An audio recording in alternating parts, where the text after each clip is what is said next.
Hey, hey, hey, Hey, hey, hey. hey. Welcome, welcome, I, I, welcome. I I don't was know trying what's to going make you on of you, there. really. Hey, hey, hey. Hey, hey, hey. Hi, Hello, everyone. everybody, Welcome, welcome, welcome. to Go on, I'm another waiting for you to episode of say. Gym Time. Get your motivation. See, I'm talking. I think there's a delay that we got today. Yeah, I don't know what's going on. Neither do I. But yeah, welcome, me, Maurice, and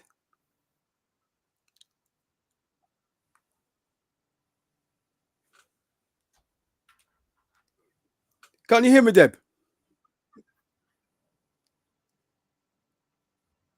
I don't think my sister can hear me today.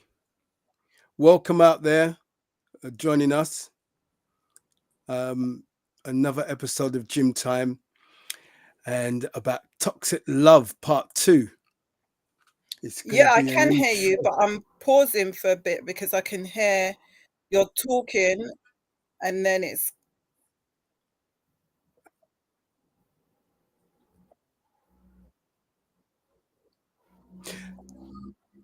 Hopefully you guys can hear me out there. Yeah, welcome to another Gym Time Toxic Love part 2.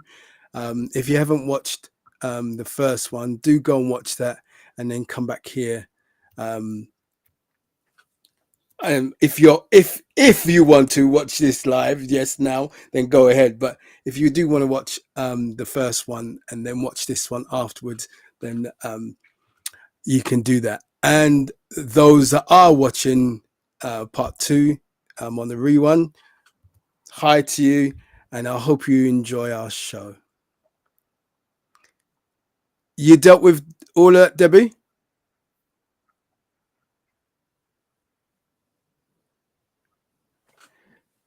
I don't think Mr. sister want to talk to me. No, it's really playing up. I can hear us over and over again. It's just not. I don't know what's going on. It's just got a real bad delay, and then I can hear you like. It's intermittently. All right, so my sister's gone, leaving me on my own. You know what? Today I lost my mobile phone. I have not. I've had a mobile phone for like 30 years or something. Like I've never lost a phone. I've never had it stolen. I dropped it somewhere, but I only went 2 places, um, and I couldn't find it. I'd only got it in March, so the phone's gone. Oh well, I won't cry over spilt milk. Um, but you know when you drop the phone, right? Or you think someone might find your phone and then leave it on, and then you ring it and say, "Hey, you found my phone." They say, "Oh, yeah, yeah, yeah." Not a backside.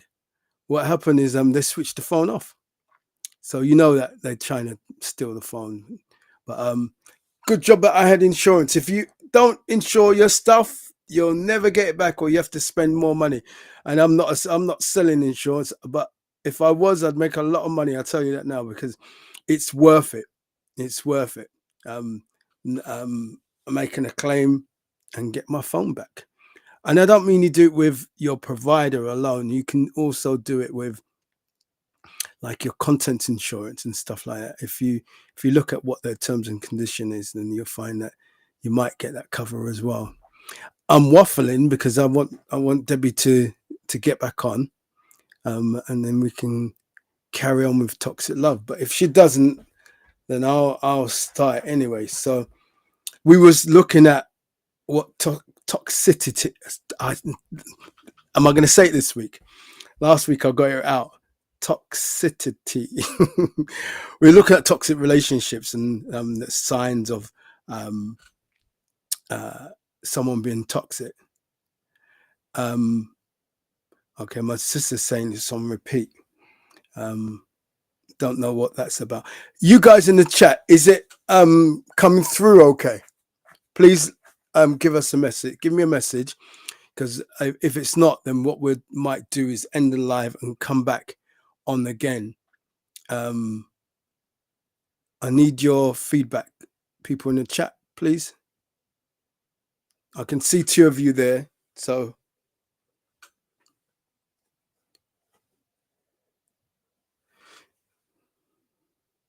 hey, how you doing, cuz? Is it coming through okay? Or am I coming through okay?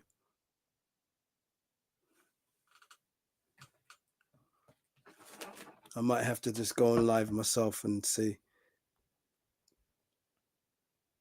All right, okay, so my one sounds good. So Debbie, if you can hear me, my side's okay. And then yeah, I can't seem to hear you as well. So shall I get up and dance and sing? Please bear with us. We'll try and deal with this technical issue. Sometimes, you know, when you got a serious matter that you want to discuss, or you're helping somebody, all things go crazy. So please bear with us. There's 5 of you out there. Oh right, it's a little sluggish. Okay, so that's my wife. So all right, my mouth's not in sync. Okay, Debbie's back now. But is it delayed a lot, Catherine?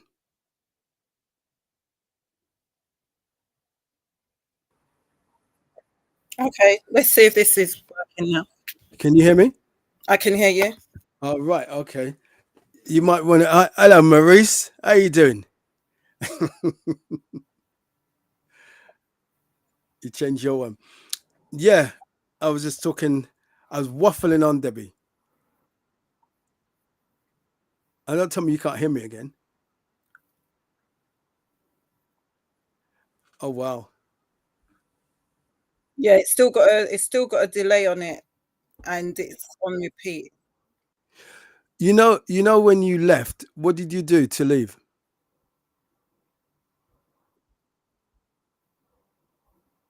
No, I can hear you, but it's coming really slowly, like it's really delayed. Right. Okay. Well, what I'm going to do is I'm going to leave and then I'm going to come back as well. I just refreshed the whole page.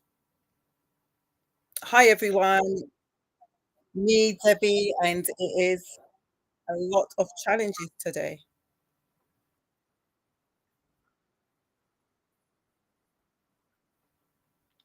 So yeah, it's I can just hear myself on repeat, and I don't know why, to be quite honest. So I'm thinking that we might have to quit the live and then come back on, because I'm speaking now and then it's going to repeat again in a little while. So it's kind of really confusing and really quite annoying, if I'm honest. I hope that you guys are doing well out there.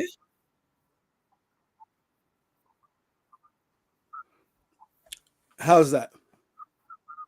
So I can hear you, but what's happening after when we speak, it's repeating it all over again. Okay. Is it doing that on your side? Can you hear like a repeat of it all? No, not really.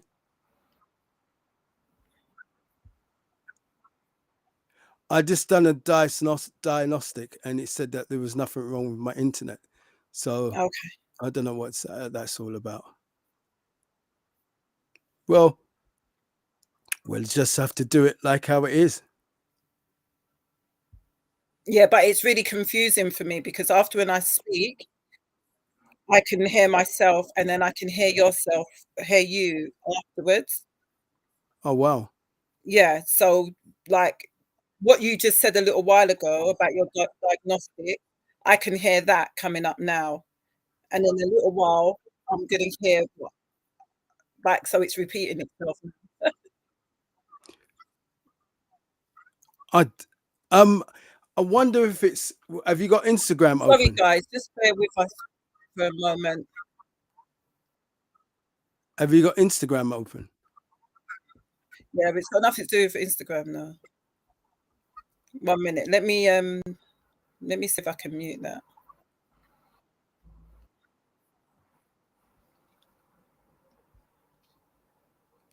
Okay, let's have a look. Go on, Paul. Is that any better? Yeah, so what I did on Instagram, it's live on Instagram, and it had the volume on, so it was repeating on Instagram, Right. which is slightly delayed. Right. So But it had now nothing to do with it's this platform. It had everything to do with Instagram. yeah, well, I know that, Mister. You know. You know. Well, welcome to Gym Time, everybody. Let's start. Yay!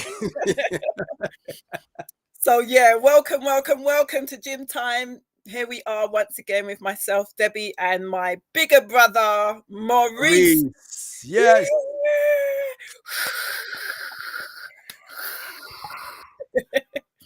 Yes, we're like that. We're mad like that. Yeah. Yeah, No, so no. I'm glad that we We're funny. sorted that out. I was like, what on earth is going on? But thank you guys for joining us once again, and for those of you who are on Instagram, welcome.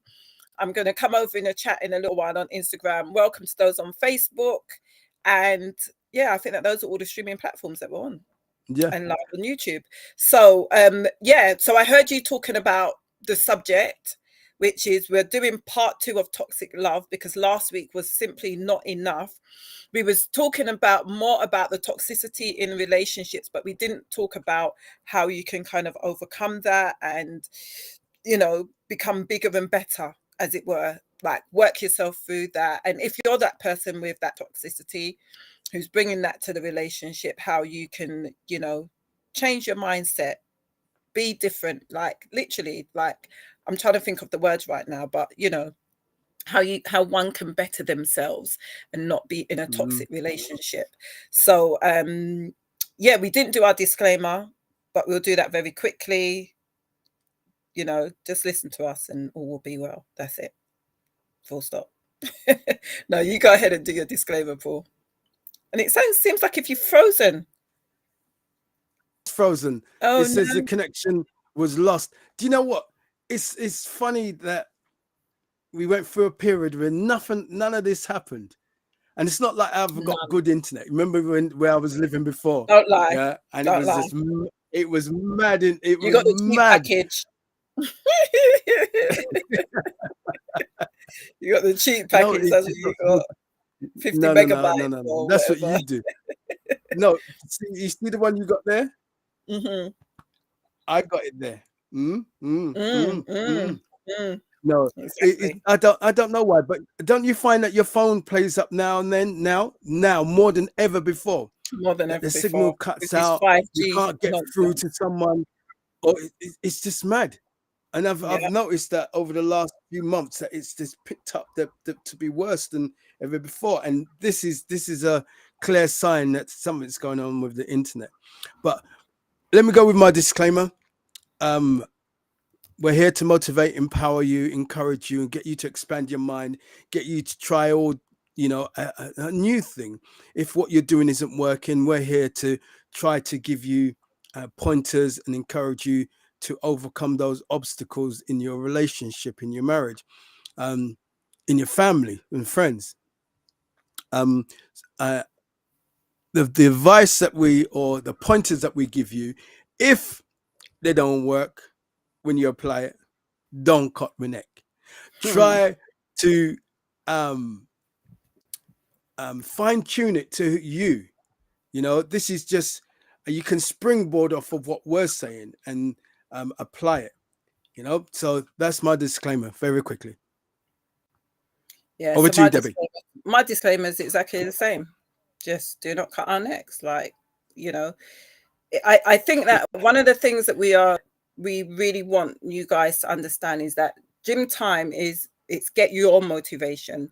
So we're bringing stuff, but it's about what you get from it. You take whatever you desire to take from it, you apply it.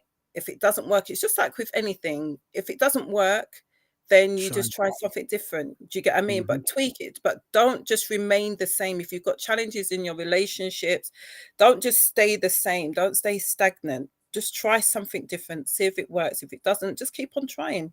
So we're here just to really encourage you and inspire you to live like a more fulfilled, happier, stronger relationships. Do you know what I mean? It could be, we're primarily talking about spouses, husbands and wives, but you know, we touch a little bit into siblings and family and so forth. But our desire is for you guys as well as ourselves, because we're all on this journey to just live fruitful lives that, you know, we're happy and we're content and that we are giving of ourselves. So yeah, that's what Gym Time's about. It's about you getting your motivation and about us giving it. And that's why we have a chat, so you can be in the chat and we can have these conversations together. So yeah, Absolutely. that's my I'm surprised that let's see, Sonia, are you out? Well, we've got, no, I don't know. Sonia, are you there? Let us know.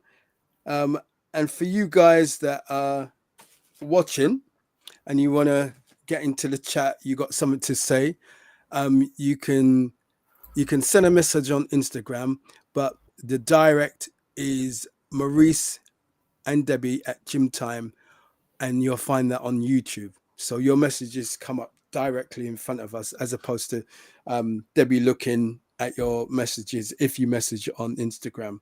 Also, like and just subscribe, tell your friends, tell your family to come and listen in, and do watch our rewinds or our previous shows as well. So let's get on with this. What do you do if you're in a toxic relationship? Run. Head for the hills. You see, we both said the same thing. No, so I was reading, or part of what I had down from last week, and I'll read how they wrote it. So, what in the world do you do with all this information? Is it possible for a toxic relationship to change? While I can't help you come to that conclusion just in a few words, here are a few things that you can consider as you move forward. Get out of the other person's head. I like when I read that, because you're thinking what they're thinking. You're thinking, you know, trying to analyze them. So let me carry on and read this. Get out of the other person's head. It's tempting to pick apart and analyze other people's behaviors, especially when someone hurts you greatly. But this is a complete waste of your time and emotional energy. Stop trying to figure them out, and instead focus on what you're bringing to the table. Yeah, I like that. You like that as well? I did. The thing is that we can, and what we were doing last week when we were looking at it, we can ignite this toxic person, you know, light them a fire, and that's it. They get worse, you know, especially when you are trying to analyze them, and then you're putting over what you want to put over, and then it goes from one extreme to another, you know, as opposed to problem solving. You know, you find sometimes we think it's so hard because, you know, we're not psychologists and this and that, but in every single show we've said the same thing, and it's about communication. There's a scripture that says, a soft answer turneth away wrath, or wraith, whoever you want to pronounce it. It does, and it should. When you're in control of your emotions and you're in control of yourself, because no one, if you feel like you're being controlled by somebody, is that you've allowed them to you've given that control over you. Yeah. And you should be in control of you. So you man or you woman that kicks off as soon as someone says something and you're offended and you're you lost the plot. You've lost the plot. You know, even if there's, I mean, it hurts. Of course, you can't hide emotion. you know, and feelings. If you're hurt, you're hurt, you know. But in all of that, I've learned through things that I've gone through to look at me and see if that's the right outcome. You know, if I kick off, what do I expect to get back? What, the person's just gonna, yeah, it's okay. You could though, if you are in control of your emotions. Anyway, that's a whole different subject. There are two things on I love this. There are two things on planet Earth that you can control: your thoughts and your actions. Options. Exactly what I did said just now. Mm-hmm. So get out of their head and spend more time in yours. Yeah. Looking at the solution. If when you're looking at you and you're asking yourself these questions, is this gonna change? How long have I tried? Do I want to be in this? What can we do? Because you see, if you're married, it's a we, it's not an I. Yeah. And that's when you're single-minded. If you're married, you cannot be single-minded. It's going to take a little while to get out of being single-minded, but you've got to remember that this is a joint venture now. You know, something what I'm going to read it in a little bit as well. I loved it. I'm going to jump ahead of myself and then I'll read it after. Let me respond to what you actually said with what Healthline actually says, because that's the kind of language that I speak when I'm talking to any of my clients, and I really wanted to home in on that. And it's something that I've had to learn as well. And I think that we all go through this learning process. So it says, when you find yourself wanting to blame your partner for all the problems in your relationship, which people do, they like, if you only did this, if you only said that, do you get what I mean? It's always about what the other person's doing. It says, try taking a step back and looking at the potential motivators behind their behaviors. What's motivating them? What could be their triggers? What could be going on underneath it all? So instead of like just thinking that it's about you, because sometimes it's not about you. Sometimes it really isn't about you. They're not, but you're the person. I say it to people like this: if your partner's sick and they're going to vomit, you're the closest person that they're going to vomit on. Yeah. Because anybody who is going through what they're going through, if you're married, your spouse is the closest person to you. You are going to be in the firing line, period. Vice versa. Yeah.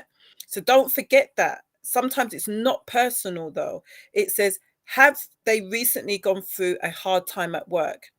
Had family drama weighing heavily on their mind? Could this be triggers? Could this be the reason why they might be acting out of sorts? But I tell you what can happen, because you're not being sensitive to that, and then you come off with your heaviness and then they respond with their heaviness, and then this is how you interact, because there's no proper communication. He or she's not telling you about challenges at work and stuff with the family and how much it's impacting upon them.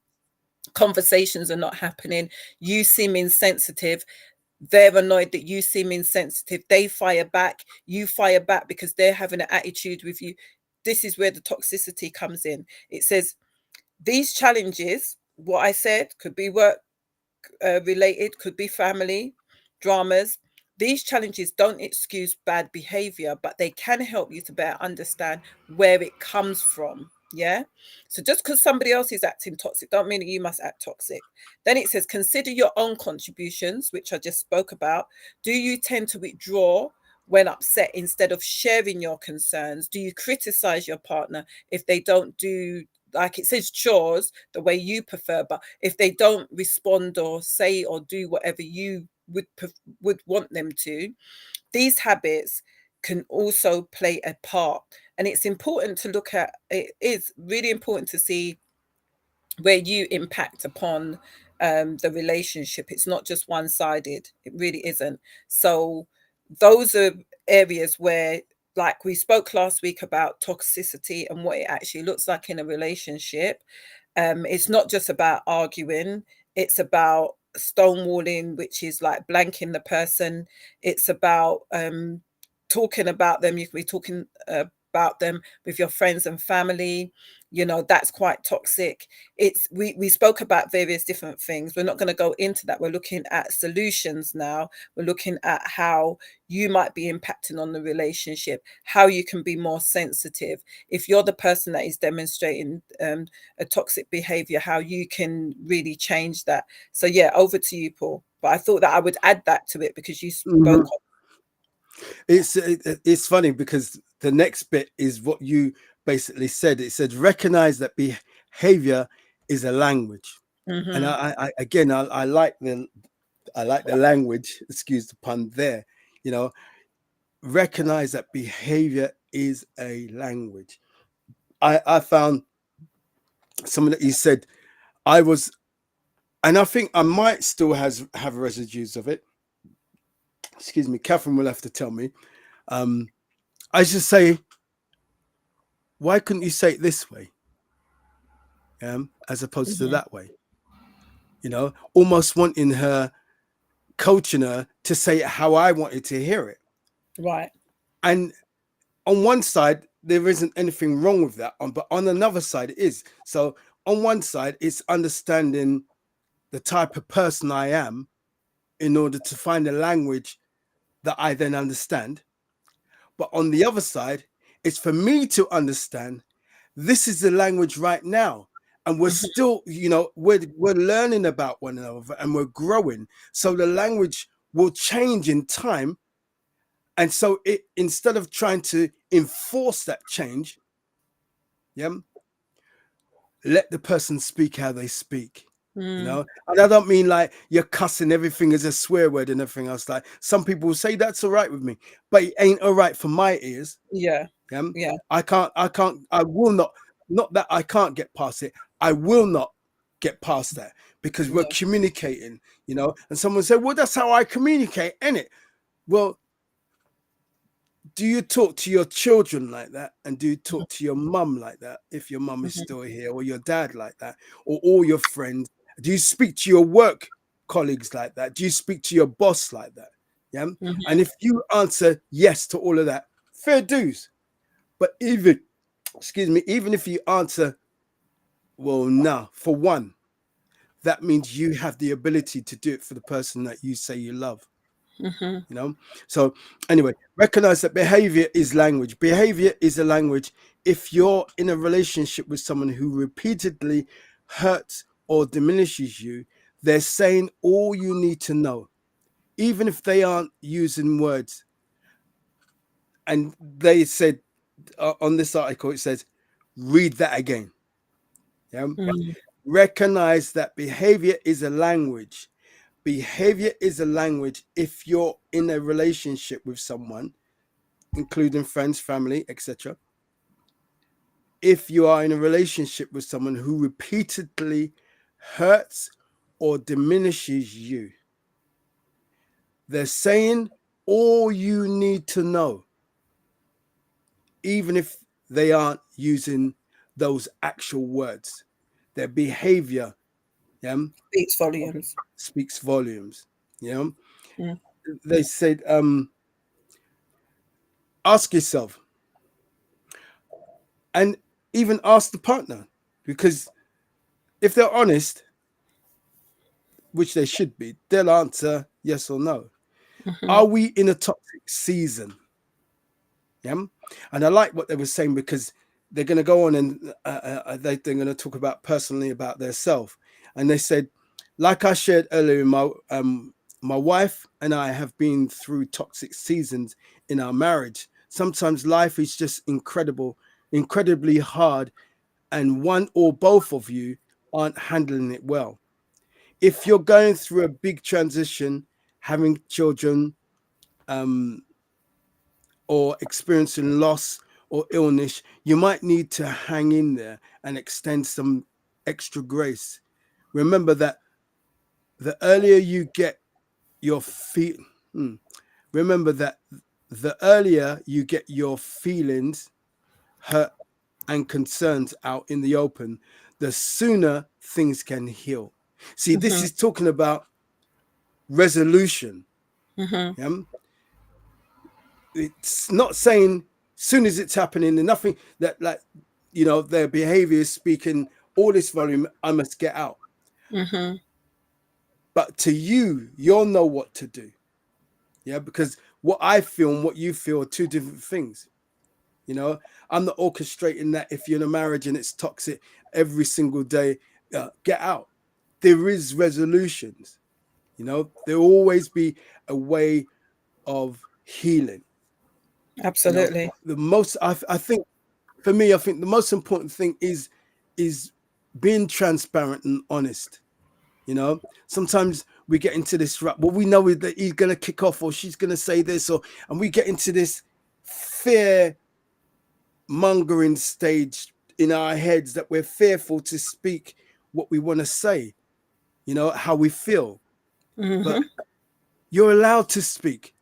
When we're in school and we want to answer the question, for those that was intelligent, for those ones that weren't, you ain't putting you up your hand, yeah. We put our hand up because we want to say something, we want to answer it, because we think we might know the answer, or even if we didn't, we're saying what we think it is. Yeah, we put up our hand when we say 2 and 2 is 6, miss, and she says no, that's wrong. Oh, and she says no, it's 4, and you think, oh, okay, and you feel all right for some people. As a child, it's okay if you go wrong. It's Mhm. okay if you don't have the right answer, but it's not okay to be silent. Yeah. So if you're in a relationship, it's not okay to just be silent with your feelings and not, you just hurt me. And every time there is a way. And that, I said it earlier, a soft answer turneth for a wrath. If this person wants to kick off and you're talking nice and calm to them, leave them to themselves. Leave them to themselves, or maybe it's not the right time. Okay, I'll come back and I'll talk to you when you're ready to listen. Oh, what do you mean when I'm ready to listen? No, you don't seem to be in that place where you want to listen to what I'm trying to say, and it's okay. Or do you want to talk? Do you see what I just done there? That should knock that person back off the perch of up here, unless you do want to talk. Now they have the opportunity to say one of two things. No, I don't want to talk right now. Or yes, let's talk. Mm. If they say no, I don't want to talk right now, it's okay to say, well, in a few hours or tomorrow, or because I want us to schedule this because we're going through. We are going through, and you don't seem happy and I'm not happy, and you might find by those little things you're saying spurts or sparks off a conversation right there, because you're not Absolutely. forcing it. You're saying we can come back. Oh, look, I'm not going to schedule in. Yeah, I'm not that. What am I scheduling to talk to you? Because Hmm. you don't want to talk right now. So if you're not talking now and we've got a problem, we're going to have to talk about it, or the problem just gets worse. Dare you have a leak in your house and you say, oh, it's only a little leak. Yeah. And Exactly. you don't fix it. You'll find what happens over time with that leak. Yeah. A wiring isn't done properly. Yeah. And you say, oh, it's been all right. I put some tape around it. When you're at work and the house is burning down, right? Whose fault was it? What, the wire? No, it's your fault because you saw the wire was loose. You just fixed it up a particular way. You can't just itch up a relationship and expect it to work. Absolutely. Yeah? There's no relationship without some form of issues. There's none. But you've got to Doesn't listen. exist. I used to jump out of relationships as soon as I didn't like. If I counted how many relationships and that I jumped out, would be here only for 5 minutes. Yeah. because I didn't like this and I didn't like that and I didn't like that and I want this, that, Flipping heck, it's exhausting. Because guess what? You meet someone else and they have the same types of traits or worse, or I won't say better. They'll have better things, but they will have the same type of things because you never learned how to deal with the conflict. Or I think it's conflict management. You didn't learn. So you want to get out. But the person that hasn't put their hand on you, they just don't do what you want them to do. Well, are you doing all what you're supposed to do? Yeah, I am. Then tell me what she said or he says that he has a problem with. Yeah, put them in front of me and you'll see that they will say when this or that. It might be that you sit down and every time you're watching TV together and the person wants to hug up, you say, come on. Or she's washing up and you come and you're hugging. I remember I was in a relationship like that. Come off from work, hard day's work, loving husband. And I went to put my arm around and I said, oh, come on. And they used to stand back like, maybe they didn't know I look at them. I stood back and I used to look like, really? Really? I come home from work, not even a peck. Yeah? When you want it, I must do it. Hell no. That's what it does. It causes resentment. But had I been who I am now, I'd say, baby, I just come off from work and I'm trying to give you some loving. What's wrong with that? Is that you don't like that? Now that gives them food for thought. Yeah. Oh, I just wasn't a huggy sort of person. All right, when you finish, you give me a hug then, yeah? Did you see the humor in there now? Yeah. I've changed it. And if they don't, I'm all right in myself because I love myself. You don't want to do it. But I will revisit that one way or another over the time. Like me, I'm an elephant. I don't forget. I'm going to come back and revisit the problematic issues because otherwise it becomes toxic. You're in a toxic love. I won't even say triangle. You're just in a toxic love relationship and it's not good for you. Can I go back to something that you said earlier on, which I thought was really important to kind of revisit? So you said in that article that the person was saying that they're going through a toxic season. And it's good to identify that they identified that it was a toxic season, because some people can just turn around and say, I'm in a toxic relationship, I need to get out. What makes it be a toxic relationship versus it being a toxic season? Toxic seasons happen throughout your marriage. There is going to be that conflict. So when I shared earlier on about it could be due to work issues, it could be family drama or whatever, and that person's not able to deal with it, so their responses can come across quite toxic, quite harsh, whatever. The reason why it prolongs is because the reason why it becomes a toxic relationship and not a season is because that situation could have come up, or whatever situations come up, that person isn't able to handle it. You're not really being sensitive. There's no real communication, and it's backwards and forwards, backwards and forwards, backwards and forwards.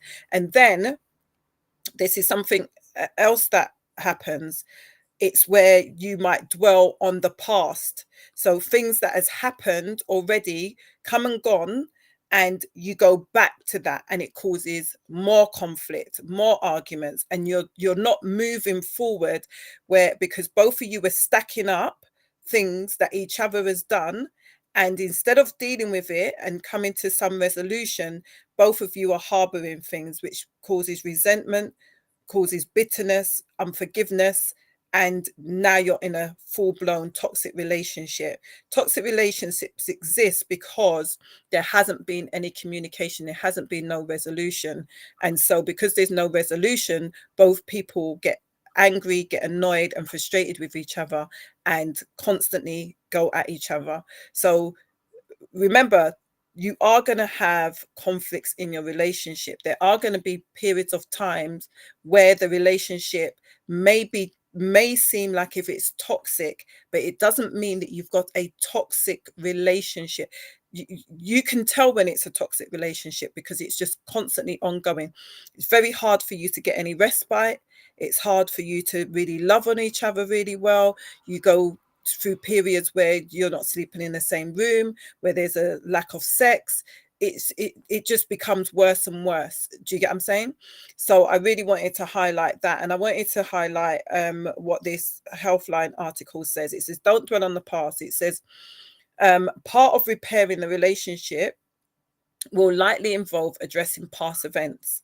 So if you are going through challenges in your relationship, there might be a place where you might pause things so that you guys can be on a better level playing field. But in order to progress past, what they're basically saying is that as part of repairing the relationship, you might have to address some past events. It says, but this shouldn't be the sole focus of your relationship moving forward. Resist the temptation to constantly refer back to negative scenarios, since this can leave both of you tense, frustrated, and right back where you started. So recently, there was a couple that was speaking to me, and they had broken up, and I didn't think that this was going to be a long-term break, to be quite honest, and I was absolutely right. A lot happened in a short period of time in their relationship, and so there was a lot of arguments, there was a lot of conflict because a lot of things were going on. There was a death, there was one of them, the husband lost his job, the wife's a close family friend died, so there was a lot that was going on at one given time. So they was constantly bashing heads. And then he moved out, and I think it was just for like a couple of weeks or something like that. But I knew that it was because there was so much that was going on, and there was the lack of communication.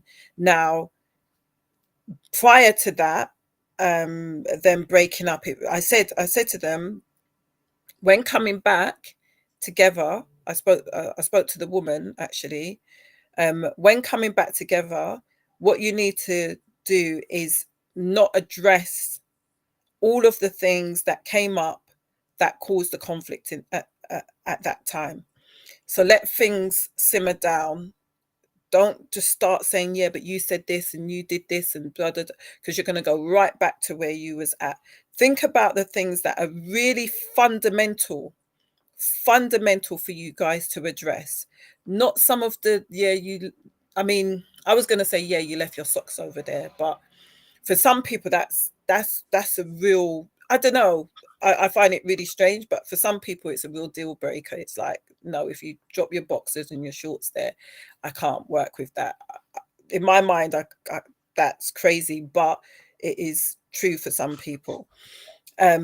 But look at the fundamentals, look at the things that are foundational, the things that you really need to resolve, look at the things that are deal breakers, if there are such things. Don't look at the minors. It's the minor things that people talk about and argue about that is so irrelevant. It's not going to have no bearings on anything.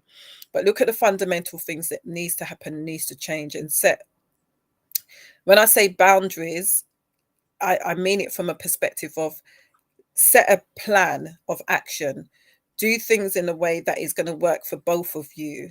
Like when you say boundaries, you don't want that person to overstep that mark, because this is kind of how this is going to make me think, and this is how it's going to make me feel. And you said it earlier on, Paul, when you're in a relationship with someone, there are certain things that people do and it really irks you, and you're like, I don't want that in our relationship.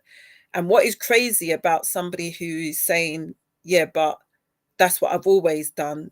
In my mind, I'm like, that's kind of crazy, because that's what you've always done. Doesn't mean that it's right, though. It certainly doesn't mean that it's right for that relationship either, And like at the moment, I'm writing a book on resilience, and and part of it, I was looking at how people will have conversations with you and then tell you that this is how I've always been.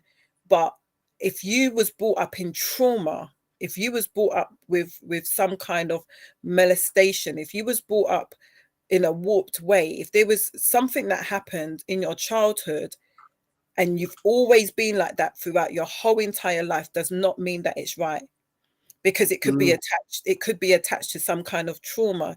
Could be, you know, an abuse is traumatic, you know, abandonment is traumatic, rejection is traumatic. So you this could have been your story from childhood, and you've always had this particular kind of attitude, and you've managed to go through life with it, not people probably highlighting it and you not changing it because you're thinking, oh, people are just trying to change me, people are just trying to change you. But supposing that that very attitude is very warped and is very is coming from a space of brokenness, it doesn't mean that what you have been doing your whole entire life. Like, I had a conversation with someone recently, and I think that this is why it kind of really impacted on my mind, that I put it in the book, that their behavior, how they've been their whole entire life, they didn't see it as a problem until really God started to address that in them. All their life, you're in your 50s, all your whole entire life, you had no idea that the mindset that you've got was warped. One, because people didn't tell you. You had yes people around you. And two, because when it was addressed, you ran. Do you get what I'm saying? And I found that that really could be profound. And I don't want to go off on a tangent with that, but that's kind of like my forte when it comes to trauma and dealing with like psychosomatic counseling is my thing, really dealing with past traumas. And I think that when you're looking at your relationship and the toxicity that's in your relationship, that's why it's important to take a step back. What is it that I might be doing that could be adding to this toxic relationship, rather than just pointing the finger at that individual, because they could just be responding to your toxicity and what you are doing. Do you get what I mean? And then you're looking at them and you're saying that they've got toxic behavior, but you have to address you have to, when there's toxicity in the relationship, you have to think, what is it that I might be doing to add to this toxicity? Somebody can't just be toxic by themselves. So do you think that everybody has a bit of toxicity in them? I think yeah, I think that we can, and I think that that's why it's important to check yourself. Do you get what I mean? I was going to go to the chat. I didn't even know that there was chat. Sonia said that she agreed with me with whatever I was saying at the time when I was saying it. Trevor, it says, all you want is nookie. All you want is nookie. LOL. I don't know what was being chat there. Oh, that might be when I come and I was hugging. No, I didn't want. Yeah. I didn't want nookie. I just come in being a loving husband, you know, because, and I'm going to read something in a minute. And this is what it was for me, you know. How can I be a caring, loving husband? And so I would create these things. You know, it's like a life is like a stage. Yeah. Anyhow, you know, being in sales, you got to portray to be this character, you know, confident. Yeah. And they're selling these points. Well, that's the same thing in a relationship somewhat. I'm not telling you that you're pretending. What did I see as what a good husband would do? Yeah. So I'm already loving. So what do? I need to show it. So I come through the door, instead of saying, "You're right," and drop my bag, briefcase, tool bag, whatever else it is, and say, "Yeah, I'm gonna go and have a shower." I come downstairs. Oh, thanks for dinner. Oh, football's on, boxing's on. And I give you no attention. I don't think that's the way. I think you're supposed to give each other attention. You come through the door, hi, baby, you know, not necessarily that voice, because you might have a stronger voice. Hi, baby. Hi, baby. You know, but you acknowledge one another.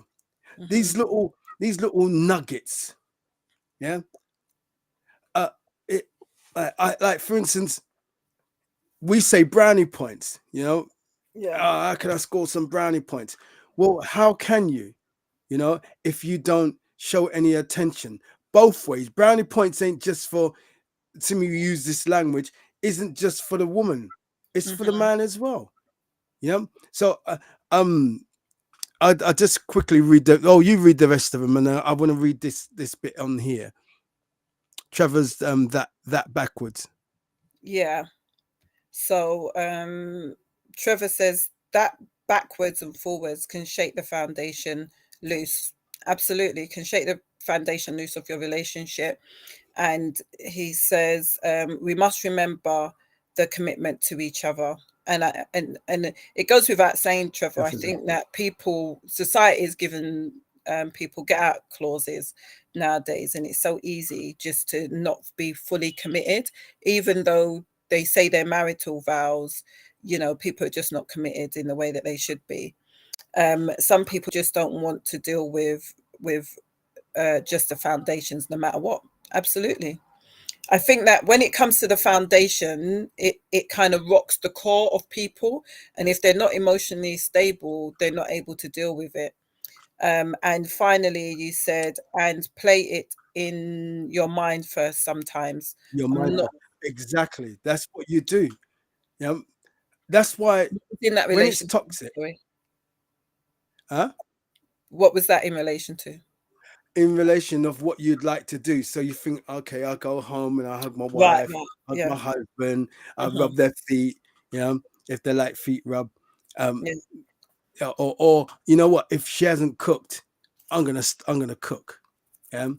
Or I'm gonna join her in the kitchen and smack her bottom and do all these little things if she likes smacking, because like Catherine don't like me smacking her bottom. I'm not allowed. She don't like that. She don't like this spanking. No, she don't like spanking. Yeah. But anyway, that's a whole different subject, eh? But yeah, I think I think that these are the things that you need to find out about your partner, though, because like I said, and we've shared it on other shows, that what you did in a previous relationship doesn't mean that it's going to work and happen in this relationship. And that's so why I want to say what I'm going to say in a minute when you finish that. yeah, and so when you come into a new relationship, it's about you getting to know the likes and dislikes of that partner, because that's where toxicity can come in, where you are being a certain way to the partner, they're not receiving it, and then you have an attitude with your partner because they're not receiving it. And this is where toxicity can seep in, because it's like, I'm doing this to show you my love and my affection, but you're not receiving it. Communication is very key, very important. Go on, Paul. Fundamental. Trevor, stop it. Yeah. So let me read this. It says, paint a picture of the kind of relationship you want. You might be used to toxicity that you don't even know what a healthy relationship looks like. Yeah, come on. And that's, it's so true. You know, Absolutely. what you think is healthy is unhealthy to others, or to what it should look like. Yeah. Should it look like that he comes in and throws his stuff down on the floor and expects you to pick it up? No. But if you've always done that, to you think it's healthy. But you tell someone, like, they say, no, he's not supposed to throw down his stuff just in the hallway and go upstairs. As he's going upstairs, he's kicking off one shoe here, sock there, and everywhere. Oh, well, it's all right, you know. No, it's not all right. See, you've justified that person's behavior. Yeah. So guess what? They'll always do that same thing because that's what you've been used to, someone treating you like that. You know, maybe you didn't start off like that and you open up your mouth and you're not with that person anymore because they're clapping in your mouth. Mm-mm. Yeah. Then the next person, they thump you in your mouth. So guess what? You get in another relationship and that happens because you don't want to slap in the mouth and you don't want to thump in the mouth. Or that one punches you in the eye. Then you go through all these relationships and you think, it's best if I don't say anything. Yeah. The woman clap you in your face. Yeah. You come through the door, you go to kiss her, she says, oh, your breath smells, clap. Yeah. And you think to yourself, what do you hit me for? Your breath stinks. Yeah. Next thing you know, you stink. Anyway, that relationship ends, you go to another one. She said, ooh, you smell. And you said, well, I've been working. I'm going to go and shower. Yeah, but you stink. No. After a while, either one or two things are going to happen. You're going to come in and wash your skin. Yeah. Because you really do smell. Yeah. Or you address it and say, look, I've been working all day. If you don't like the smell, then go and sit over there or something like that. I'm going to shower. Don't worry. I'm tired. Yeah. I don't know why I use that voice tonight. Tired. I normally do a Jamaican patois voice. But I'm going, let me just, because I digress. So you might be used to a toxic relationship and you think it's healthy. So it says, give yourself permission to dream about how you actually want to be treated. A healthy, supportive marriage only works if you wake up every day thinking, how can I make my partner's day better? Oh, yeah. We've been in this relationship for 3 years, 2 years, 10 years, and you're just surviving. You're just together because you're together, because we're married. But there's no chemistry, really. Yeah. You go to hug, get off me. You got to have sex, there is no sex. Yeah. Don't sleep in the bed beside me. You sweat. You smell. Yeah. You sweat too much. I'm sleeping in the other room. I can't stand the sight of you. You got me mad. I'm going next door. And that's the way you're living. You're just surviving and you're surviving and not living. It's time to look at your relationships. Look at the toxicity in there. If something's toxic, they put up warning signs. Toxic, spill, stay away. Hi, Michael. Do not cross the line. Toxic spill, whatever. Why? It's a no-go area because it's dangerous. You can absorb something that can kill you. And living in a toxic relationship, it's slowly taking things out of you. Certain things are dying. Don't just, well, that's just the way it is. It isn't just the way it is. Find that time to talk. Find that time to resolve. Got to resolve these issues. Men out there, you need to resolve the issue. Don't make the issue worse. Women out there, don't make the issue worse. You need to resolve it. Because guess what? You think the next relationship's going to be without toxic behavior or some type of or a problem in that relationship. You think that you're going to go into one and there's no problems, and you jump out of that one. And some of you know this already. We've been doing it from our teenage years. Some of you, you've got what looks like a healthy relationship or is a healthy relationship. Well done for getting to that place where you two can bounce off of one another. Because you should be. Why get into a relationship with someone and you're with them for a couple of years, 10 years, 5 years? What did you learn about yourself when you got out? Did you get out for domestic violence or some other issue? But what did you learn about yourself that you don't bring any negativity somewhat into the next one? Learn from what you've done. And if you have been with this person for a period of time. This is just my opinion, for a long period of time, and it's not ignited. There's no ignition. There's no gas, yeah, and no lighter. Find it. Find that. I won't say find that love again, because I believe that love is it's a constant thing. It's just that we don't visit it. You know, find that love. Find that person that you fell in love with in the first place. When you say I love you, was it just for their ears? When you said I love you, was it for years? That sounds like a little poem right there, sir. Was it for their ears or was it for their years? You know, because love, unless there's a whole lot of abuse, it's supposed to be constant. When you say I do, a bit like one of our captions, when you say I do, don't think that there's not going to be issues. If everything was so easy, all of us would be the same. There would be none of this. Wouldn't be any of this, because we know it all. But it isn't. There are issues that take place, and I look at things like this now, especially having a stroke. It presents itself. What am I supposed to learn here about myself and about this other person? Yeah, I try to look at that. I try to problem solve in me first. I'm not saying I'm perfect. Oh gosh, I can be snappy as well.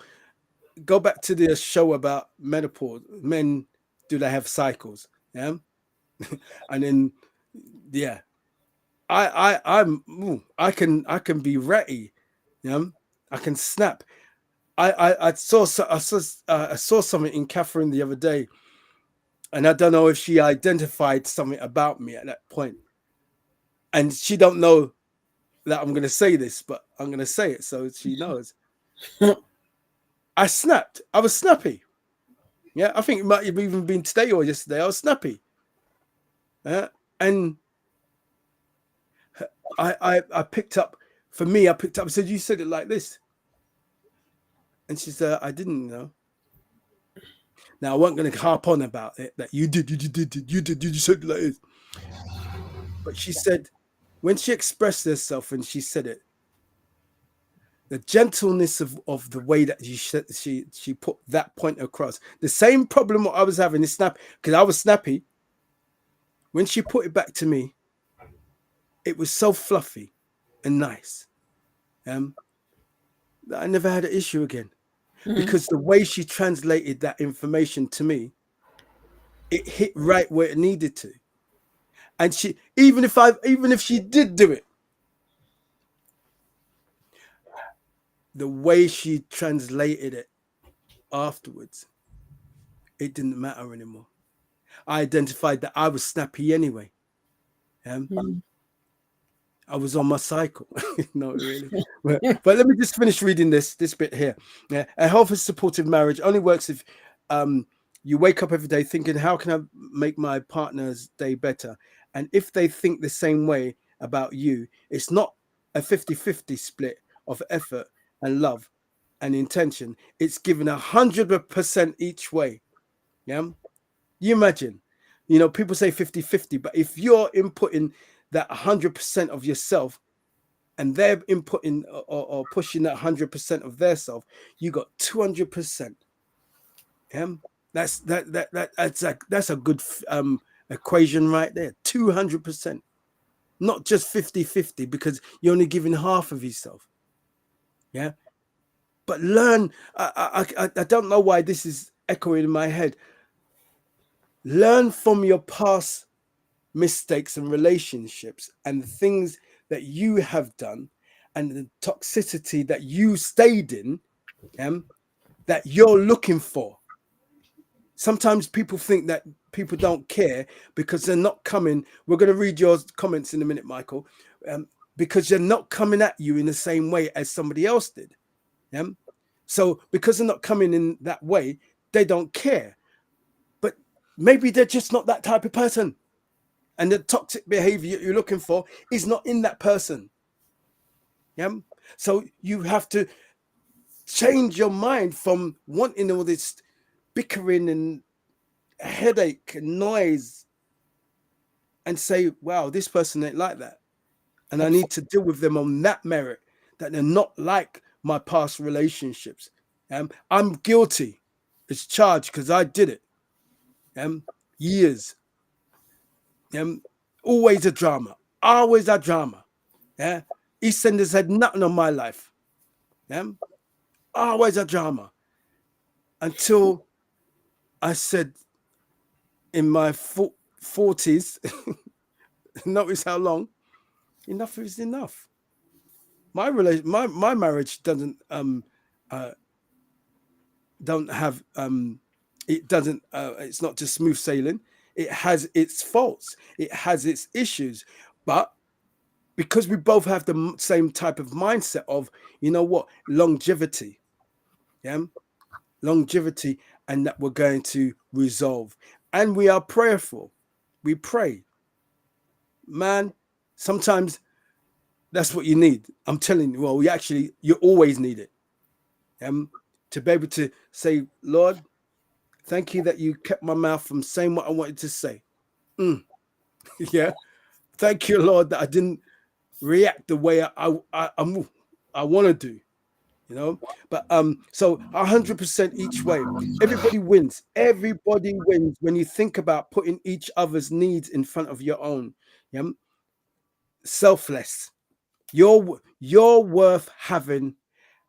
Yeah, you, me, we are worth having an extraordinary relationship.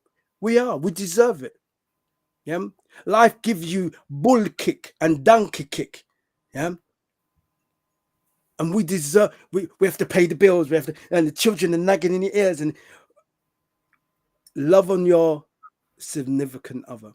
And some of you, you're separated or thinking about separating because it didn't go the way or didn't look like you wanted it. Take it from me, as a divorcee. It's no joke to start all over again, to find somebody, because then you find that that's not the person. And that's not the person. And you're looking for someone to be there to comfort you. You want sex. So you want sex and this person wants a relationship. What are you going to do then? Some men and some women, you pretend, you're pretentious. Yeah, I like you. I love you. I love you. You're so nice. Yeah. When all you want is sex, but you wasn't honest enough to say, I want to fornicate. Yeah. I don't want nothing else with you. And some of you are like that. There's no depth to you then.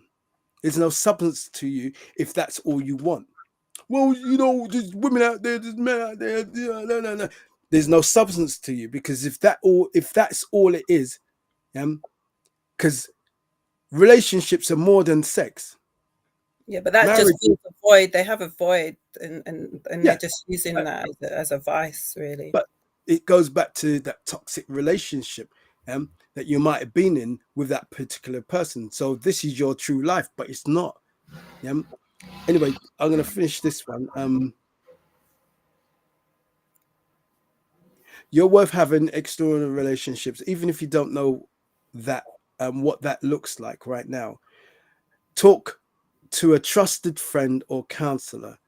You can't move from toxic relationships to healthy ones overnight.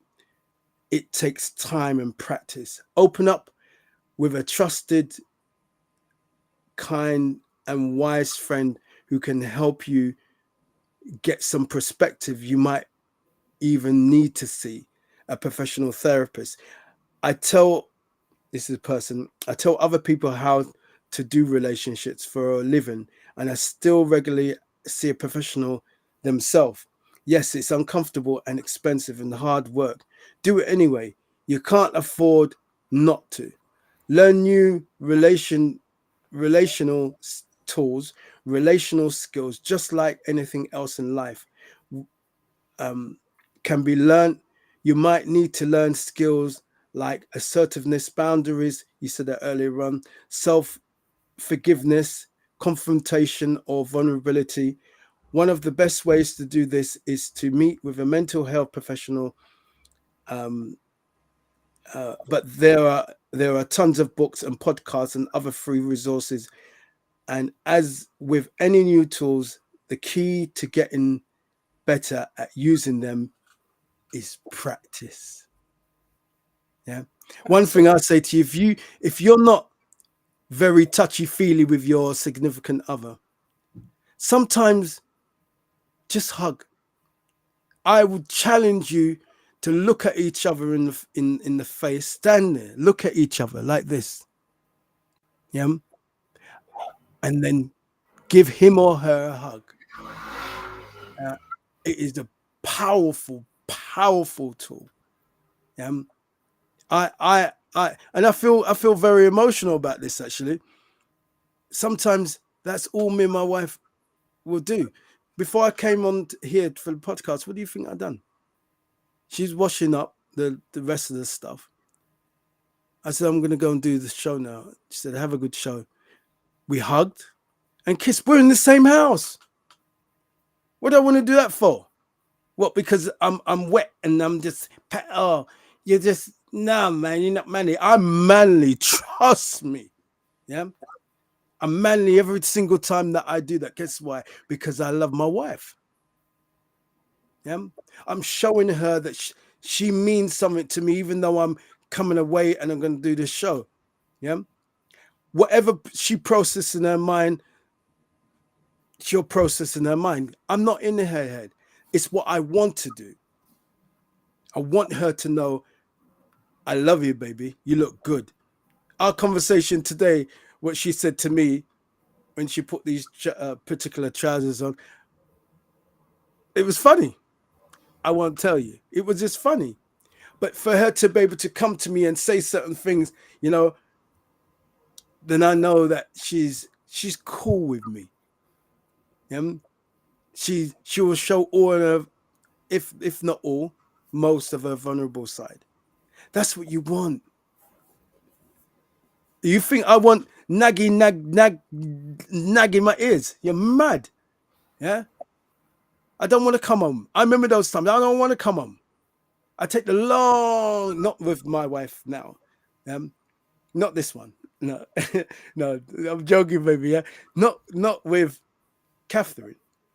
But I was in places like that, relationships and marriage, where I don't want to come home because it's too much noise. Yeah. Not she wants to talk to me. Yeah. You left the house and you left the dishes in the sink. Shut up. That's all I want to say. Shut up. Yeah? No, it's the truth. That's what you want to do. Or worse words. Yeah. Why not? Okay, you left them in there. I mean, if it's a pattern, then you can address it differently. Yeah. But don't nag. Yeah. He didn't put the bin out. And it call you at work and you're thinking, oh, that's nice. Yeah. She's calling me. Yeah. I just came downstairs and there's dishes in the sink. You left out this morning without washing out the dishes. Listen, I had someone ringing my work. Yeah. About I want to talk to I won't say I'll just say what I'm saying. You know, she'll know who she is, yeah, by me saying this. No one knows. There's those that will know, but that's it. You know, I want to talk to Paul. Yeah. And I said that deliberately for a reason. I want to talk to Paul, to my supervisor. Yeah. I want to talk to you're mad. Yeah. In my work, you know how embarrassing that was. Yeah. And you just kept on ringing. So they said to me, I feel sorry for you, you know. Feel sorry a woman. For you. Yeah, a woman telling me she feels sorry for me. You think I want to go home? That was toxic. Yeah, that is toxic. Because now you're bringing in my work.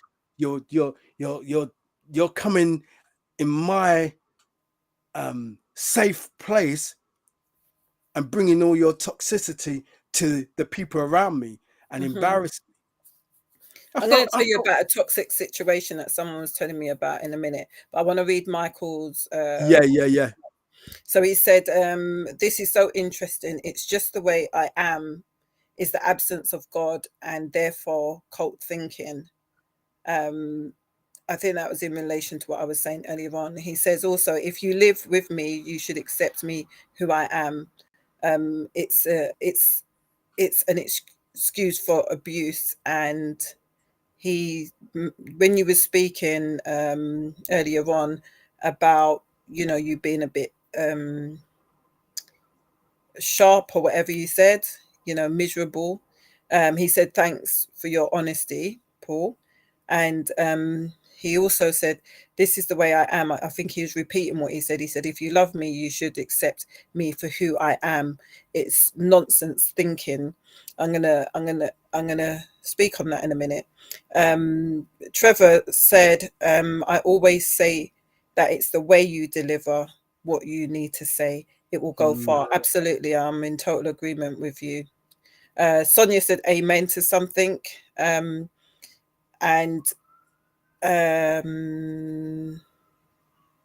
amen. The one above, Michael said sacrifice. And Michael says sacrifice is the key. And also he said, sorry for the bad spelling. I just wanted to say thank you guys for being in the chat. It's normally women that are in the chat. So yeah, ladies, the men they have one up on us or two up on us. But it's nice to see men in the chat. I wanted to go back to what Michael said in regards to the nonsense thinking.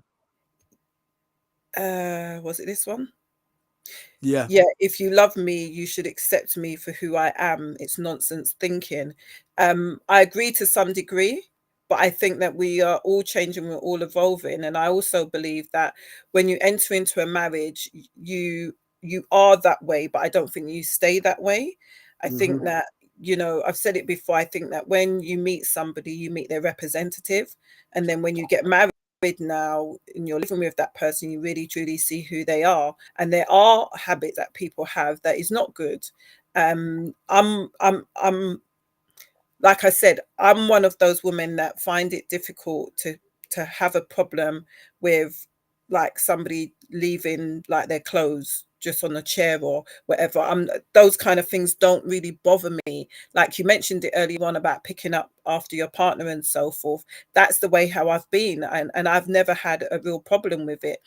You know, the whole toilet seat scenario, you know, there's people that will like kick up a big fuss and a big stink over something like that. There's certain things that I see and I just do. It's not something that really frustrates me. But that isn't to say that in another relationship that isn't going to be a problem. I'm just saying for me, you know, my husband dropping his bundle, his socks and his boxer shorts and things like that, that has never been something that has really irritated me. I don't know why.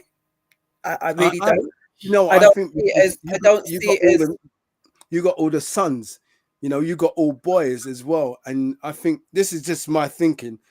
You from young, you've been cleaning up after them and picking up. So, and they drop their stuff in their room and you go in there and you'll say, you shouldn't leave the stuff like, I know you used to say to them to clean up their room, but you would just scrape it up and just do it because that was the mummy in you, you know? Yeah, there's certain things that doesn't bother me, and I don't think it warrants argument. I don't think that's just me, but I'm not saying for somebody else that that's not going to be an issue in their relationship. Another thing that you said, which I thought was really good. Sorry, Michael said that I didn't agree with that. What I text, it was an example of what some people say in a relationship. Absolutely, thanks for clarifying that. Absolutely. You also said about, you know, being in a relationship and like staring the person in their eyes, just sitting down and hugging them and stuff like that. I remember there was a season where me and Gary was watching Married at First Sight, and that was part of their exercises that they had to do in order to foster real intimacy. Mm. in the relationship. And I think that, you know, just sitting down and looking at that person in their face for a considerable period of time, You'll see it how ugly they really are. No, not really. it evokes emotions. It really evokes No, I emotions. know. I I know mean, it that does. you know, can make you be all tearful and stuff like that, which is kind of really crazy. But I agree with what you were saying in relation to really being in a relationship and understanding the spouse and taking out time. All of that I'm in total agreement with. I think that yeah, the challenges that people experience, you know, they're going to experience them in the relationship. So you know, I was having a conversation with someone recently about toxicity in the relationship and what that can look like. So sometimes you might not see somebody being toxic in the relationship until something significant happens. So we was talking about when a relationship starts to break down, and if you've been in relationships with someone where if the relationship's broken up, that person will cuss you out, they will call your family, cuss you to the family, call your friends, cuss you to friends, and all of that. And then you meet somebody and you've separated with them or broken up or whatever, and they don't do that. The assumption could be the latter, the person who doesn't do anything, doesn't love you, and the person that does kick up a storm does love you. That's you. Absolutely. That's you believing that the toxicity is love versus the There you person who go. nothing is someone Absolutely. who doesn't love you. And you see this all the time. You see it on social media, you see it in the films, you see it everywhere, where you're in a relationship, even married, whatever, and when you separate, that person smashes out your windows, in all because of love, all because of love. Smash your windows, cuss you out, call your friends, burn your clothes, throw your clothes over the balcony, all in the name of love. To me, that is not love. That's not love. That is not love. That's I toxic I behavior. know it's not love because the It's pitchfork in toxic. my car, pitchfork my lights out, pitchfork my windows, come up, kick off my door, yeah, and ramsackle my yard, yeah. Absolutely. Listen, this is how you know how I knew that was toxic, right? They took the I had a picture of me and my son on there, and she took the barbecue sauce and just put it over my face and not my son's. Yeah. It's later on they told me they put my toothbrush in the toilet. It's a good job that I had new ones anyway. Yeah. I never used it because I had But a feeling. but that's all toxic behavior. But Yeah. somebody will say, turn around. If you look at the two scenarios, you look at somebody who is doing all of that, go into your house, rip up your clothes, cut them up, you know, drag out everything, stab up your sofa, you know, do all of that, hang your Wow. cat, you know, do all of that, all in the In the name of name love. of love. And then when somebody remains humble, doesn't shout, don't burn your clothes, don't call Lick out your your mum and your windows. dad and your uncle, auntie, and your ancestors. Yeah, don't cuss anybody out. Yeah, that person will be seen as somebody who did not love in the first place. That's why they're not going crazy. If they loved you, they will go crazy. If they loved you, they will hang your cat. If they loved you, they will burn your sofa. Toxic behavior. Yes, that's right. Toxic behavior. That's what it is. Toxic behavior. And if you don't understand it, let me say it again, it is toxic behavior. Somebody who loves you should not be doing any of that To harm you under and the yourself. name, under the Yep. umbrella of they love me. And there are people that are out there that Mm. think if they're not doing that, they don't love me. And so you know what they do? They do stuff to get a reaction to see if that person is going to demonstrate that kind of behavior, to prove to themselves that that person loves them. Yeah, This because person really does love me. they think that if they do not demonstrate that they do not love them, that's toxic behavior. And when I was saying it to somebody the other day, they said they have never, can you believe this? You're a grown adult in your, I think 48, 50, something like that, and you said you have never seen it like that. Do you know why? Because Hollywood has sold a lie. That's what Hollywood has done.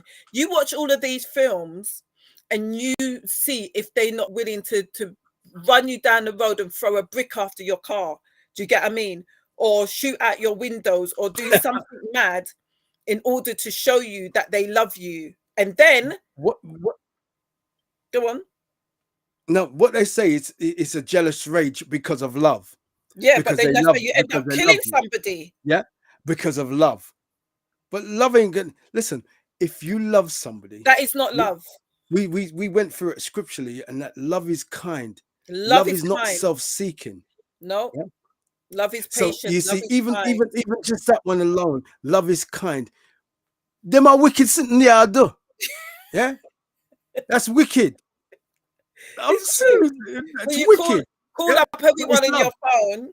Call up everyone in your phone and tell them what you did, which is lies, and what you said, which is lies, and try and paint you as paint you as Lucifer himself. Do you get what I mean? To make yourself look good. It's toxic behavior.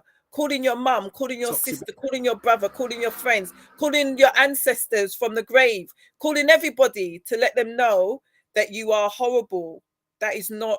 See, That is not that's why kind. That is there are not those loving. relationships, and I think we've covered it. I don't remember if we've done a show about abuse. Yeah, if we haven't, we will, because a while back I saw something and understood this thing. Some people say, like what we're saying right now. Do you know a man will really love a woman? Yeah, and why would he hit her? Yeah, Absolutely. and I don't want to go too deep on this one. Jealous rage. Yeah, Jealous and then rage. afterwards he says, He "I loves her. love you." I Yeah, love you. That's why you made me do it. You made me hit you. You did that. yeah, yeah. But you because no one is questioning that you love the person, but it's how you're translating love. That is not love. That's not But love. you've identified it as. I remember when I saw these guys growing up, they'd rough up their women. Mhm. And I was Mr. Nice Guy. Yeah. Everybody get a ring. when I was younger. But go out and buy a ring for every woman. Yeah. I got a ring for you, friendship ring, yeah. Haribos. Yeah. And the thing about it, I mean, I can understand that's a bit extreme. But I was nothing but loving. And I used to hear, "You're too nice. Mm-hmm. You're too nice." And I never understood what that really meant. Yeah. Number one, it wasn't too nice. Mm-hmm. But number two, they probably were in relationship that was rough. That's right. Yeah. And then number three, I had to learn about the balance of being a gentleman. And I won't say being a roughneck, but being assertive. Yeah. There's a time to talk up and there's a time to humble yourself. Yeah. Be loving. What? And here's a question for you who are married. And I got two articles, and I'm going to read. No, I finished it, but that will be it about what we can do to resolve toxic relationships. The thing is how do you translate love? How do you see love? Is love not talking to each other, sleeping in the other room, slapping you in the face, thumping in your mouth, spitting your face, ripping up your clothes, don't give you no dinner? How do you translate love? Is it kind? Is it caring? Is it huggy? And if you are finding yourself on the flip side of the negative side, that you're kind of distant, try what we were saying. sit down and look at each other in the eye, and you'll be amazed what goes through your head when you're looking at this person that you've said you love, but yet you're not treating them 100%. And that's you as a woman and you as a man. You know, I endorse that, and I challenge you to do that. Yeah, And but when tell me, that challenge needs to go with when you're looking at that person, you're meant to be looking at them and thinking about all the positive good, things exactly. Thank you. about that I was gonna person, go there. I was gonna go there. their attributes. So you could be looking at a person thinking, you've got really nice eyes, your nose is really cute, your lips are really kissable. I want to kiss you right now. Do you get what I mean? Yeah, So you're looking and thinking about for the the good positive and things positive. about that Yeah, person in order for that exercise to work and work and effectively. and it's not looking and thinking, oh, you got that blackhead. Do you got a blackhead? Let me just squeeze. It's not about that. That can come after. You can squeeze the blackhead after. That's not the exercise. It's finding the positives, looking at this person that you've spent this time with, you're married to, you're in a relationship, you're engaged, and you're engaged forever, never going to the marriage stage. It's I'd say you I'd, know I'd tell you another exercise that is really good, which I did. From January to July, which is our I anniversary, remember yeah, go on. what I did, and this was prompted by the Holy Spirit, because of the challenges that we was experiencing, said to me, write in a book, write something daily that I was grateful for Gary, like write something every single day that he's done that I'm grateful and appreciative for. And there was days when we had challenges, and there was days and I literally push past the thought of the challenge and think about something nice or something that I was thinking about that he did that day. So it could have been something as simple as he called me and texted me from work 3-4 times in the day. Do you get what I mean?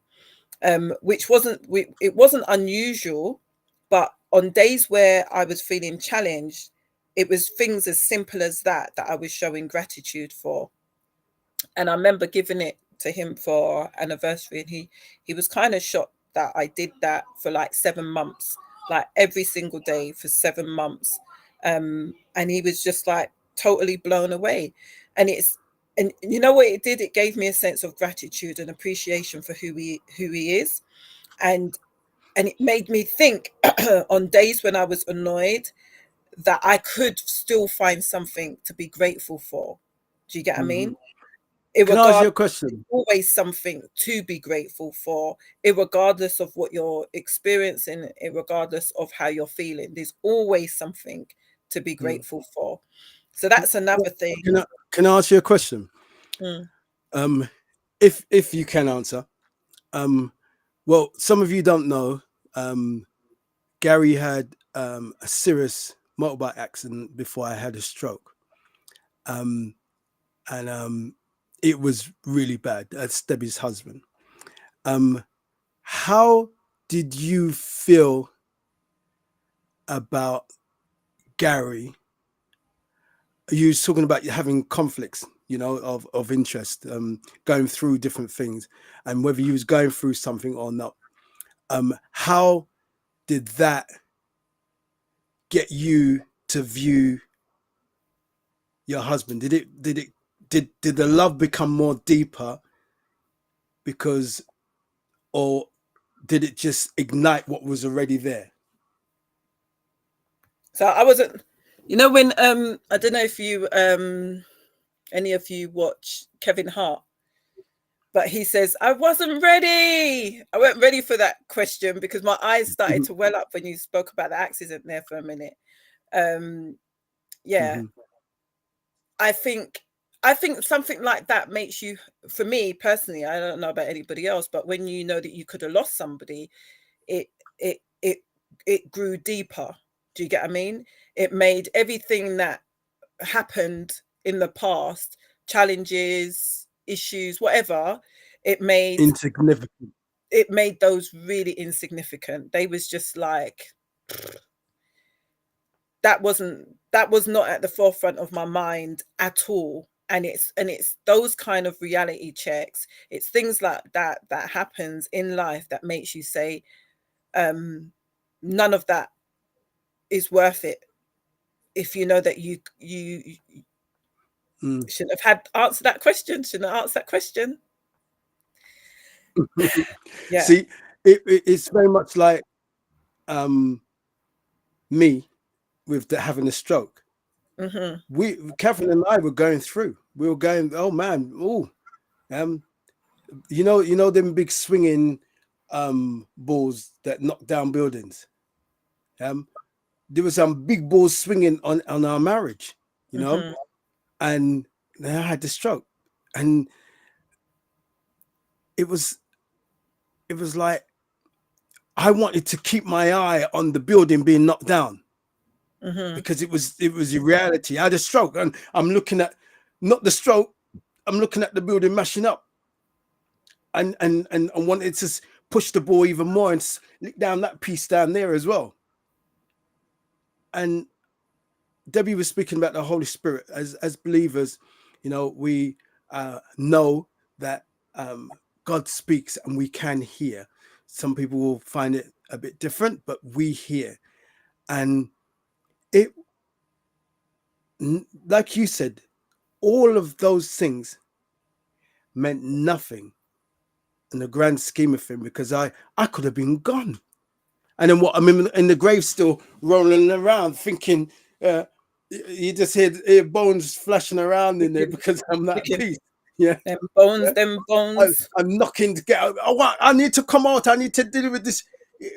It makes you appreciate what you have. Not what you could have, what you have. So I'm speaking to you guys on the rewind, you guys out there in virtual land. Appreciate who you have. There's always taller, thinner, wider, chiseled. There's always going to be. But you didn't get with this person because you were looking for somebody else. You got to this person because this was the one for you. And the problems that occur is just a smokescreen. You've got to have gumption. You've got to have faith, and you've got to be strong to get through it. It's an exam. Absolutely. It's an exam. Are you going to fail the exam? I failed twice, within reason, because there are good reasons as to where I'd been. But I had trauma as well. So this marriage, the reason why this marriage is going on, 10 years marriage and 12 years together, is because of a different mindset. So even though I was wanting to smash down the place, I heard in my spirit, nah, this has to be different. This has to be different in every way possible, because you've always used to that. You're always used to toxic relationships. I had toxic relationships. And but I bet you didn't know that they was toxic relationships. No, I wouldn't use the word toxic. Though. I wouldn't use the word toxic. I just said that. Yeah. I used to just say that they've got traumas. But guess what? I had traumas too. Yeah. I was looking at their traumas, and I was saying, well, I don't have that, and I'm this and I'm that. We need to fix you. For me to be in them, keep on getting in those type of relationship, I'm the common denominator.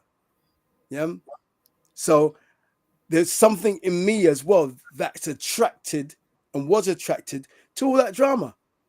And yes, in some respects, it would be that if they're jealous, they love me.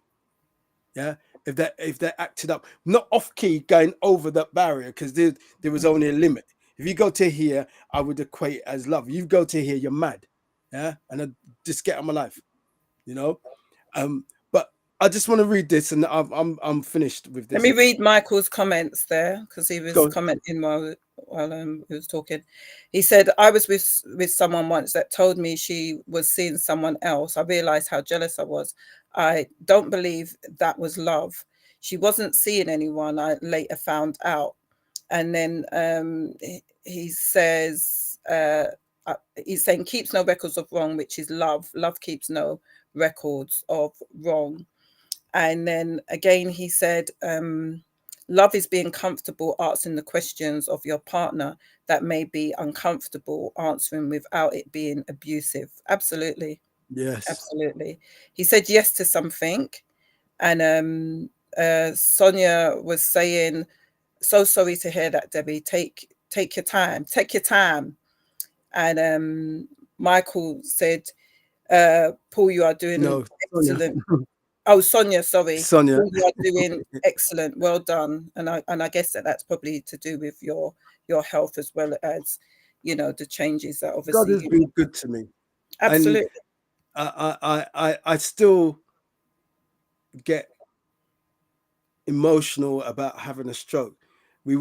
Catherine and I went for breakfast the other day, and there was a guy in the wheelchair that we met last time, and it looks like he had a stroke, but he had a really bad car accident. But the way he was walking, he was sitting down in his chair the last time. This time he had to get up to go to the toilet, and his uncle was helping him, and his aunt was there, and I was starting to speak to her because I felt very emotional. I felt I could understand that when I couldn't walk properly and I needed assistance from Catherine to take me to the toilet if I wanted to do a poo, and because I wouldn't want the nurses to help me, because I felt helpless enough to be asking a stranger to help me, but here was the one that I love helping me. Even we were going through, but here is, I trusted her to be able to help me, you know, and wash me down and everything else like that when I wasn't capable. And I think that as a man, I can only talk from a man's perspective and where I've been. As a man, if we have a woman that is, it's not easy. That's what I can say. It's not easy for a woman to wipe your backside. Yeah. And it's not easy for a man to receive that a woman's wiping his backside. But if a woman is doing that and washing you down and everything else like that, man, I could never. It's not her job, and it's not her job. No, it's not. It's not her job. No, when I mean it's not her job, she's not a nurse. She's not a care worker. You know, she's doing it out of love. Catherine done it out of love and care. Absolutely. And I understood how hard it must have been to be looking after the children here and doing those things as well. And I think that we can be so fickle that we forget what someone has done. I don't ever want to forget. Yeah, I'll sing Catherine's name up into the heavens. Yeah, because it's a lot. It's a lot. And knowing that I was helpless, I'm not saying it doesn't matter what she does, because right is right. And if she's doing wrong, I'm not going to sit there with wrong. Yeah. But I can say this. She'll talk to me more. She talks to me. How do I know that she's perimenopause? How do I know about all these things? You know, because my wife talks to me, and I understand that. Yeah. I understand, but understanding about menopause, I understand that I can't be wanting to have sex all the time with my wife. For some women, it's very painful. Sometimes you're just hot and you've got hot flushes and you just don't want to be touched. As a man, I must understand that, you know, because it changes in her body. Not that Catherine will use it and say, "Oh, yeah, good, don't want to touch me, yeah, and get me back." So good, maybe use a menopause, but being able to know that there's a time we can come together, yeah, and a time where we're not. You know, I wasn't like this before. It was gimme, gimme, gimme, gimme, gimme, gimme, gimme, gimme, and gimme. And if you don't give me, yeah, what I want you to give me, I'm mad like gimme. Yeah. And it was very much like that. And it's we need to get it together as people. We need to get it together and work out our differences I'm going to read this article because in here it says something that I was going to say, but I want to read what You it want says. it to say it. If you need, Okay.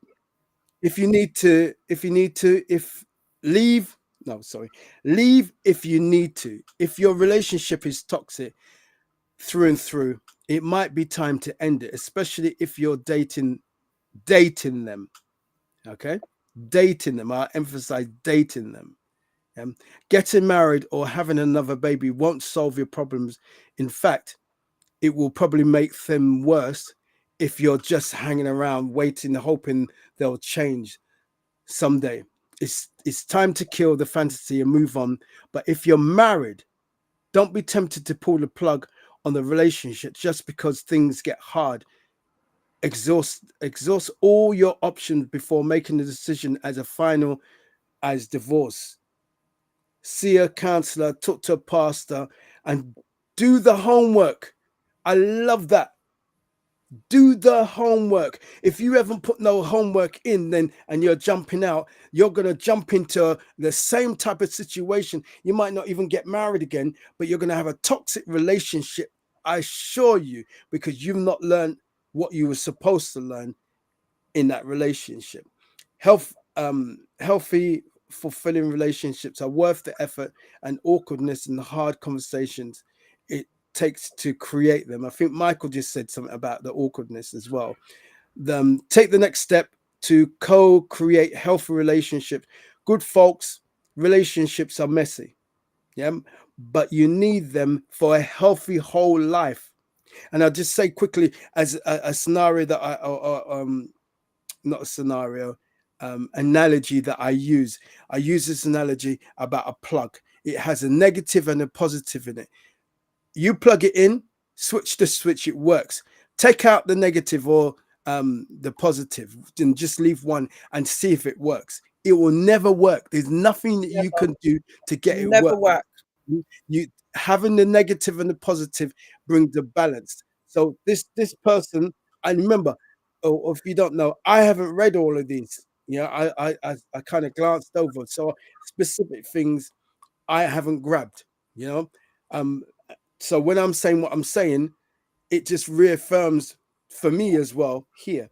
Good folks, relationships are messy, but you need them for a healthy whole life. Don't run to the hills and swear off to all relationships forever. Yes, they're risky. Yes, people will hurt you, and you'll hurt them too. But when, but when, but when done right, but when done right, a good relationship is the most life giving force on the planet. We need each other. Don't give up on people or yourself. I think that article, That is a good one to end on. amazing. Yeah, I feel that.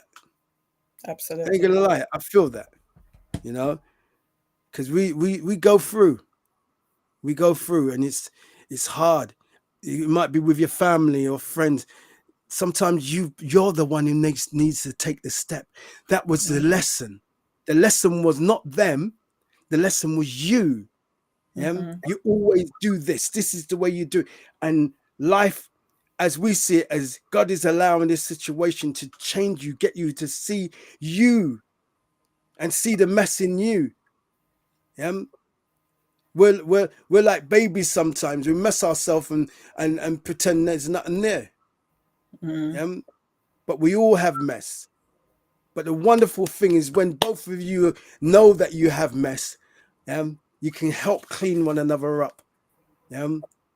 That's the last I've got to say. This is deep for me. This is really heart wrenching for me. It's, Mm.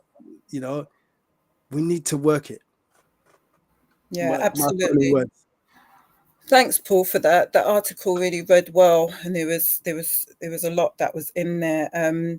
You know, I just wanted to say, because when we was talking about the toxicity, you know, there is that fine line between the toxicity and abuse, but abuse really stems from somebody wanting to have power and wanting to control someone else, whereas toxicity is really people who are using unhealthy methods of dealing with conflict and so forth, not necessarily looking to control someone, whereas abuse is definitely somebody who's trying to control that person, and you know, it is using various methods in ways to do that. Whereas toxicity is like, you know, you can have the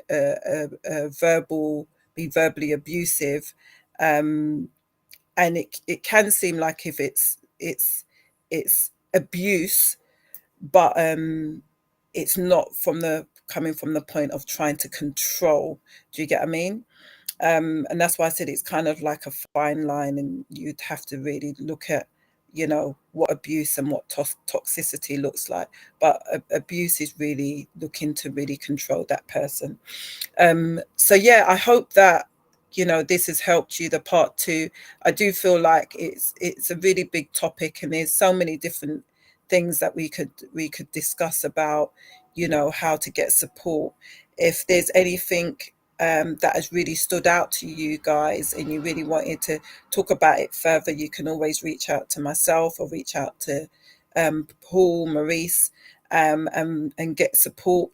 You also can look to start therapy yourself, speak to family members.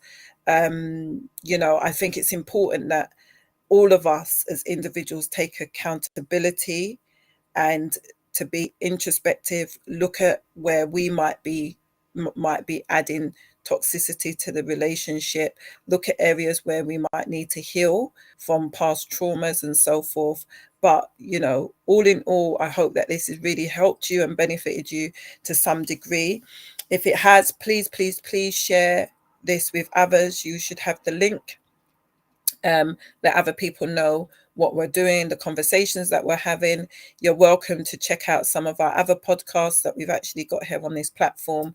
And yeah, I hope that, you know, to see you again next week. Hope it's benefited you. Your final words, Paul? And remember this, that if there's any topics that you want us to cover, please message us wherever you find us. Gym Time at 24/7 or underscore 24/7 on Instagram. Maurice and Debbie at Gym Time on Facebook. I mean, Facebook, on YouTube. You can just leave a comment there, and we'll cover whichever topic that you want. Also, what we Gym Time is on Facebook too. It's on yeah, Facebook. it is on Facebook as well. If you do want to join us live, as in that you'll be one of the panelists like Debbie and I, please let us know as well, because you can chair that subject if you want. We'll know about it, but obviously we'll be here with you to talk about whatever you feel is important in your heart. So thank you everybody for joining us. Thank you everybody for watching the reruns, and thank you for telling your friends. Have you got that banner, Debbie, underneath? Thank you so much. Thank you for the support from all of you that do join us in the chat as well. Please share our channel, like, and tell a friend. Okay, No, that's tell my a friend final. to tell a friend, and please subscribe also to our channel. There you go. Okay, so over and out. I am going to get ready to go to my bed. Me too. And Sonia, thank you. I hear you. You Thank both you. make me so proud with these topics. You know, one day we'll be in a city near you. Watch and see. And you. And you. And you down there looking, smiling. Yeah, I see you. Take care. Anyway, over and out. God bless you till next week. Bye-bye for now. Bye for now.